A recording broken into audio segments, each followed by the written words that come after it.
That being said, they are on a watch list with compared to Camellia. Huh? Havoc Rover is the same tier as Camellia? Shut the f up, there's no way. Yo, Wuthering Wave residents. Is this true? Wuthering Waves 2.1 tier list update. I have not seen a tier list update from Wawa in so long. But as a rank 1 tourist myself, that destroyed Hectic using free-to-play teams day 1, as well as just clearing all of the endgame so far, which is the whimpering ways and all that, I do believe that my tourist opinion is very, very important. Absolutely. Changelog. Let's go right now. List of changes. Peep is a tier 0 DPS. We'll put it as bluntly as we can. Phoebe is the best free-to-play DPS in the game?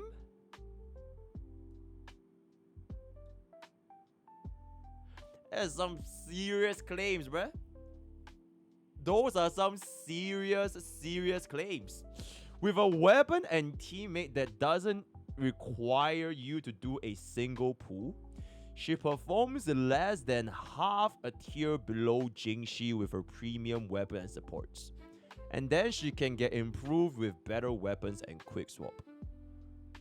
Wait, so is Phoebe better than Jingxi with her premium team? She's not.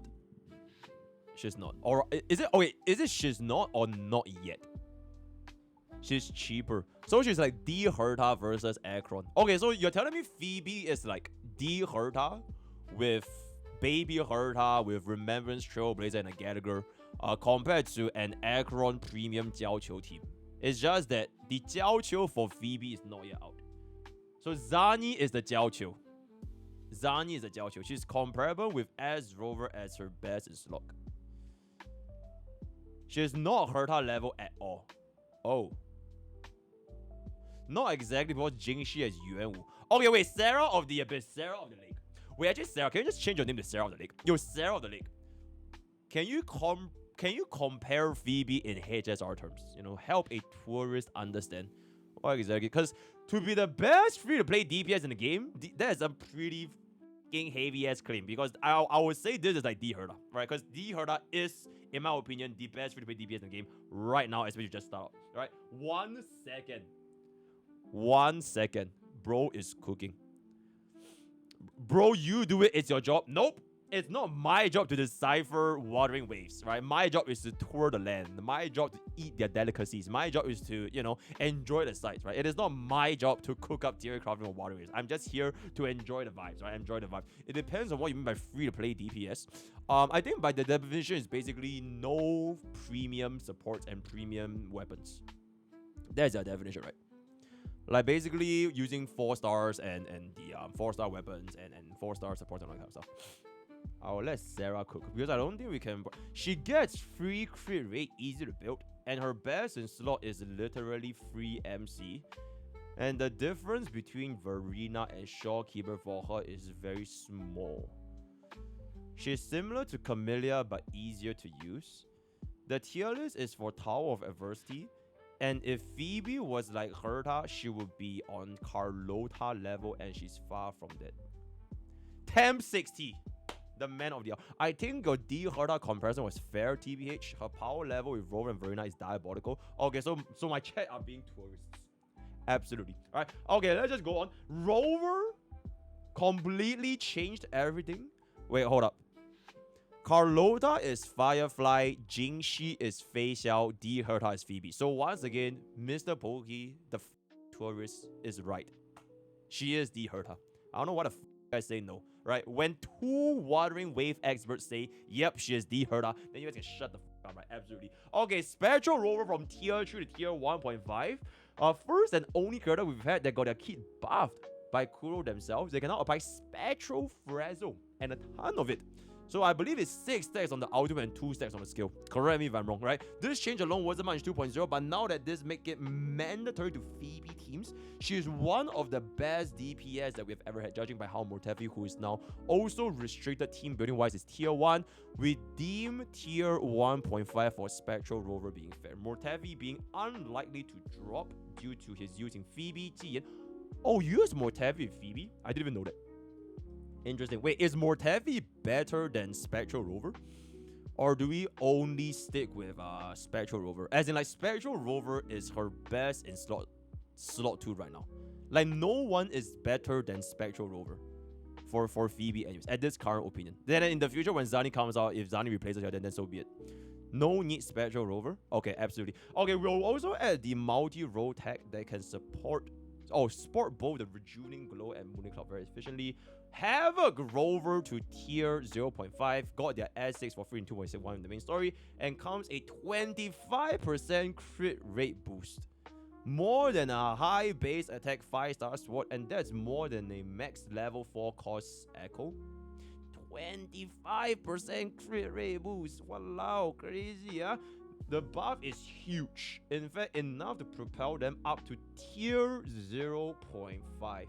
That being said, they are on a watch list with compared to Camellia. Huh? Havoc Rover is the same tier as Camellia? Shut the fuck up. There's no way. Yo, Wuthering Wave residents. Is this true? Havoc Rover is the same tier as Camellia. They are not? Okay, so she's tier 1. Fantastic. So this buff is unwarranted and unjustified. Absolutely. Ling Yang died. Nobody cares about him. Okay, we've also had a lot of changes for our tier 2.1 update. Some changes went through with Peep's release. When it comes to her and her teammates, we're very certain of our placements. So our pool value should remain unchanged from what is seen in this new edition of our tier list. However, we face a new problem. 2/3 of our DPS category is in our top 2 tiers. Everyone else in the 2 bottom tiers. A clear discrepancy in power, and some characters are inferior to others. Okay, consider cascading the tier list down, a watch list icon. So everyone on the watch list would go down soon. Okay, we asked for your feedback, and Prydwen will also do a devs listen. Brands release, interesting. Alright, okay. Hey, wait. So these are the changes. Oh my god, this is a huge. Oh my god, it's a huge change. Baizhi. Bro is dying. Camellia.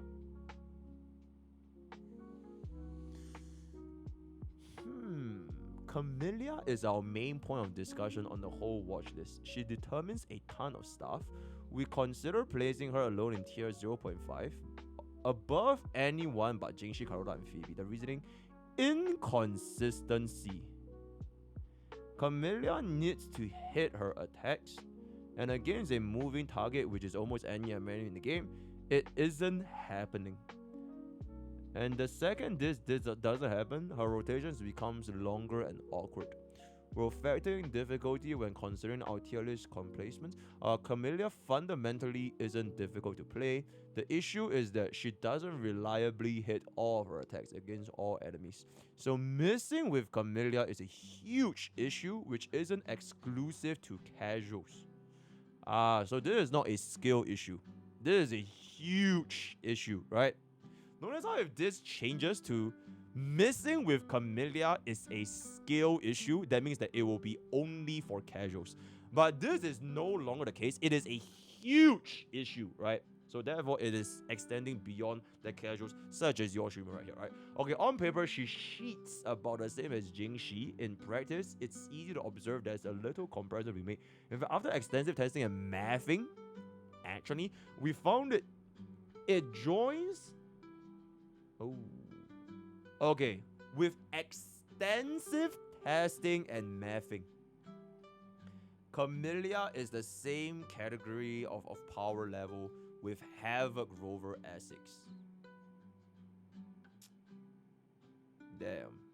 So if we wonder if we should drop her tier in tier 0.5, and as a result of Camellia's drop from Jingxi, every other DPS is gonna be dropping by tier. Imagine being a fucking 5-star Havoc DPS and you got power crept by a free MC. That's pretty fucking diabolical. Changli, we've been considering. Nope, I love Changli. Nope, I think she's great. She's fine. She does huge damage. E0 doesn't even. Nope, I think she's completely fine. Fuck that, and she has tits, right? Absolutely. Well, I'm sure of what to do with that, since for casual players who aren't quick swapping consistently, she will let. It's not even. Bro, literally, you press and hold a heavy attack, and then you press 1. Or you press 3. I don't even think quick swapping is like a mind-boggling mechanic, bruh. Like, if a tourist can do it, like, you literally just press 1 button. It doesn't involve like negative edge, car cancel, like multiple input. You press a single button in the middle of pressing heavy. It's really just not that hard, man. With that being said, for expert players, she's undeniably tier 0. And our expert tech doesn't cover a discrepancy of 2 tiers. I think they could just leave most of these characters in their place. She may rise with Brand. Shit, I'm not putting Brand though. She's placed on the watch list as we are considering simply dropping on tier 1 to cater to our core casual audience and specify in a review that she's tier 0 at expert level. Bro, I swear they make it sound like this expert level, right? It will take like hours, days, weeks, months to grind to the highest caliber of the Wuthering Wave experts. When in reality, I swear, it's legit just, okay, you see you use your heavy, you change right now. It takes like 5 minutes. It is not that insane to just... I'm pretty sure there are probably even more quick swap opportunities, which we didn't even use. But at the moment you quick swap in the middle of a heavy, I think it unlocks a lot of her potential, bro. Encore. Ooh, everybody is dying. Jiyan, okay, I swear, Jiyan is the GOAT though. I'm not sure if Wuthering Waves, or rather Prydwen, they are gonna be adding a Whimpering Waves tier list, just like how they did for Pure Fission and Hongi Starbucks. Oh my god, Jiyan is the GOAT. The rotation felt super clean. E0, full team, Jiyan, Mortefi, and Shopkeeper. Oh my god, it was so clean and very nice. If Jiyan drops because of Camellia, Encore drops as well. Okay, yeah. Jiyan on the watch list, his damage performance doesn't match hers. To be expected as Jiyan is a 1.0 power creep. So if Camellia drops, so everybody in their moms are dropping because Camellia is dropping. Okay, there's the same thing for everyone. Okay, let's see the actual tier list itself. We're waiting for a 5-star Mortevi. You're absolutely goddamn right. Ooh. Everyone is dropping.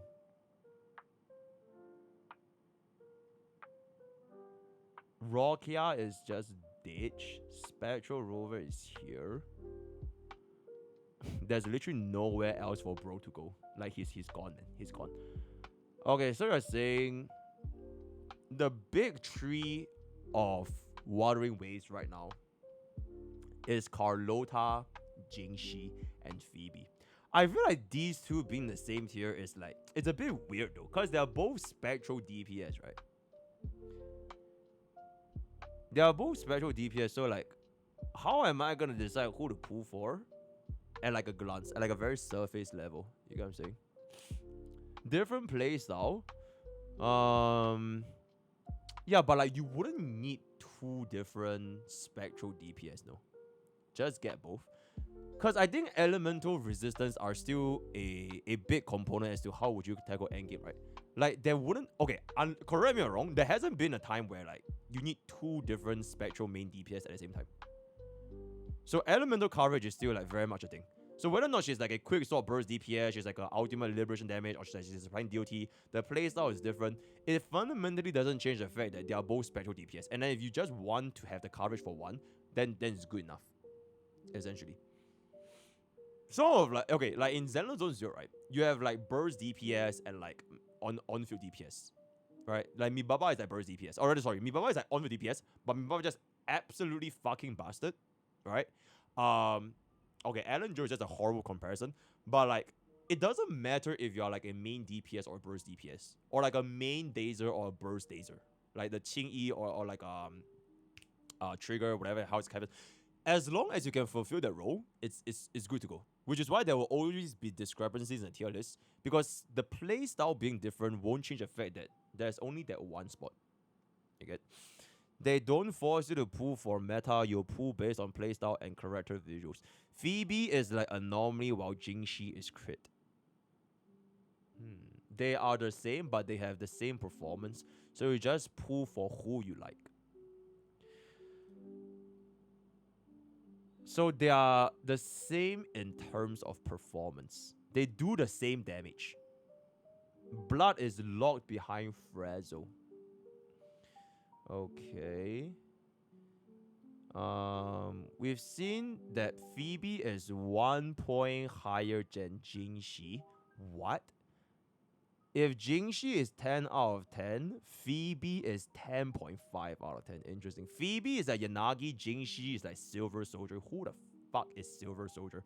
Camellia, Jingxi, and Camel? Oh, you mean Carlota? Are strong on their own. Peep heavily relies on Rover to DPS. Okay.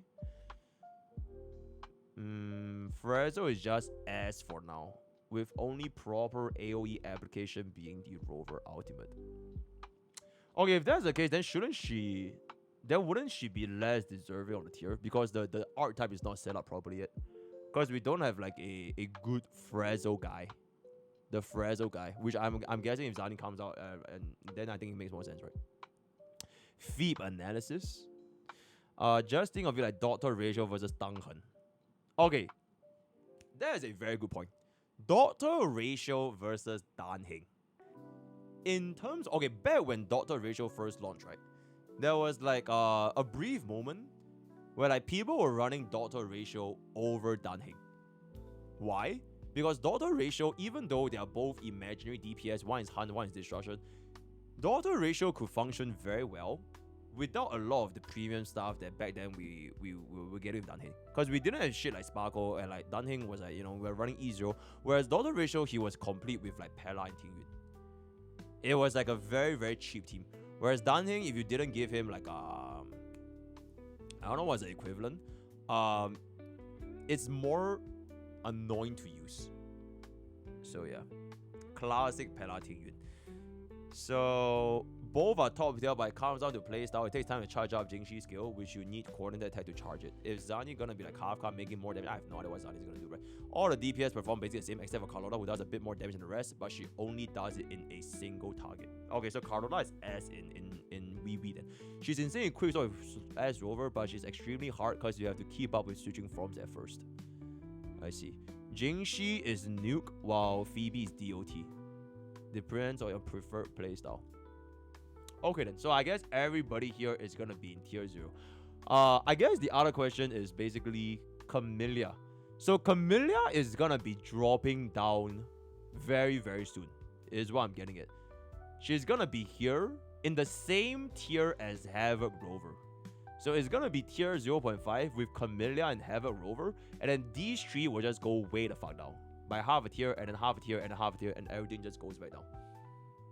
How are we cooking on that? My waifu? Okay, me personally, I think I just never really understood the nuances with like the whole charge, the blossom, the bloom mode, the quick store into the white hair or the red hair. I just always stay in red hair almost every single time unless like, you know, AI makes me change the white hair on the ground and I just kind of run it down. Calculation wise, Phoebe personal damage is 300. Okay, actually calculation. Calculation wise, okay, stop with the calculation. Stop with the calculation, right? We are moving on from Peep. Right? We are talking about Camellia. We are talking about, you just spin with her, no need to try hard. Okay, because, yeah, that's what I was thinking. Because when I was playing with Camellia, she felt very straightforward to use. I just spin. But apparently there's like a shit ton of different things that you can actually do with Camellia, such that, you know, you can do diabolical amounts of damage. And we're just not really making use. And because she has so much depth, apparently she's dropping down to tier 0.5. Because the bosses move, right? The main concern is just that even for expert Wuthering Wave players, the enemy target moves. It kind of reminds me of Alan Joe. I'm not sure if this is a fair comparison. It's like, no matter how casual or expert you are at Xena Zone 0, if Alan Joe needs to dodge away to break the attack animation for the heavy attack, you're losing damage. There's nothing you can do about it.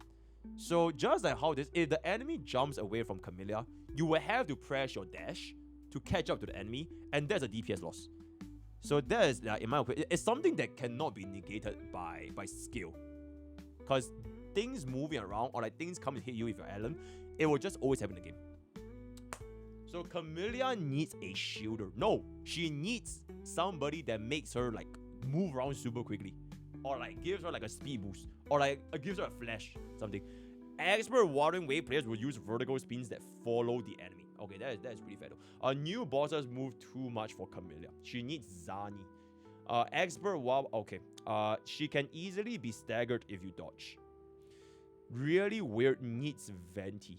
It's more like the bike boss runs fast away, so MrPokke can't catch him with dash wise. Camellia can dash to the enemy in white form. So the dash is a... Okay, so an expert Camellia player can actually follow the enemy if they run around by using the white hair form. So she has a built-in dash that can always allow her to stick to the target. So there is no such thing as DPS as long as you stay in the white hair form.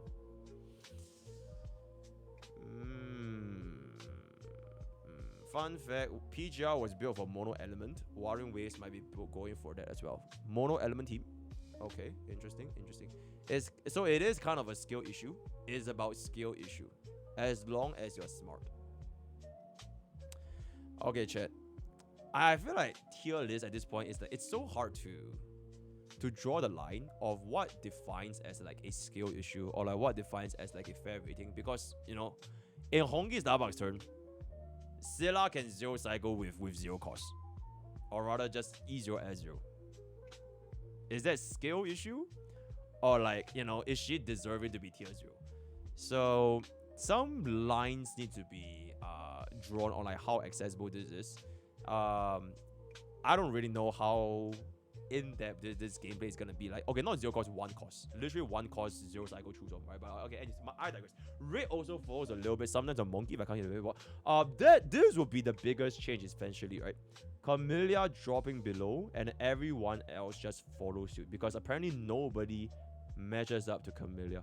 Yingling and Changli, I think they might also drop below to a... I'm not sure why they are dropping though. I think them being in the hybrid is okay. If anything, it might be a situation where...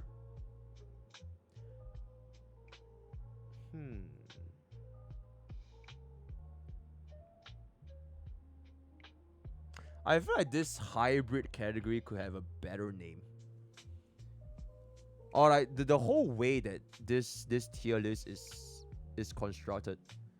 The ability to split up the quick swaps to the non-quick swaps. Because at this point, support is like, it's almost non-existent. And then there are like the forgotten units. You know what I'm saying? I feel like this tier list is not really, it's missing something. It's like we're ranking Changli and Yingling on the same caliber as Rokia and Mortefi. But I don't really know what's missing. Because she's not really a support. Because at this point, this feels like a support, right? This feels like a support list. That the supports, they are supports for the DPS, right? They amplify, they increase our damage, right? The spectral frazzle, right? But these are technically supports, and then these are like, you know, sustains with the outro support. So I don't really know how do I change this, alright? And frankly, it's not really my job. So let me know what you guys say in the comments below about how this could change. Because at this point, eventually when they do make the change for Camellia going down, it means everyone here, they're all going down. Everyone is dropping because of Peep. Peep as in, and bro kicked out Camellia. So that is it. Yeah, I think at this point we kind of just wrap up this tier list. Also looking forward to how Tower of Adversity's companion, Whimpering Waves, is gonna perform. I finished it. I thought the mode was pretty interesting. A little bit reminiscent of Spiral Abyss, except that there isn't really that much one-shot bosses. It's like infinite mobs. Mobs. I'm talking about the very, very last stage, infinite mobs. So units like Jiyan, I can see bro's value going up. And I do think that Whimpering Waves, if this is gonna be like a permanent endgame that they're gonna be dedicating a lot of attention for, it does deserve to be having a tier list of itself, so that players can see which kind of stuff. Because people pull meta, because meta is the endgame, right? So bro's value hopefully gets illustrated a little bit better. It's not Abyss at all. Okay, what's the difference then? It's like literally waves and waves of enemies, right? Because that's like the best comparison I can think of right now. I can't compare with HSR because it's not. I mean, technically it's pure vision, but it's like just waves of enemy. And Abyss is like you have one wave and then another wave and then another wave and then another wave. And I said that there's no time limit. You just kill as many as possible. It's a Warzone from PGR, and Abyss is TOA. I feel like they're just both the same. It's just that for TOA, you have like a very, very big boss, and it hits you with movesets that you have to learn. Whereas for Whimpering Waste, it's just you don't really care about it. They're all like elites and like baby mobs, and you just kill them infinitely. But the structure is still more or less the same, right? Like it's still like basically a time limit. Except for this one, it's not really time limit, it's just you kill as many as possible. This is equivalent to one of the Genshin event if you really want to compare with Genshin. It's like pure... Strictly speaking, yes. It's like pure fiction because it's AoE. Okay, I feel like we're kind of digressing here because this is supposed to be a tier list update, but like, yeah, maybe we'll talk about this in a separate video, but anyways, that's the end for the 2.1 tier list update. Word of the day is gonna be Camilla State. Right, join Twitch, join YouTube, join Discord, join Twitter, all the backups we see as time. Take care.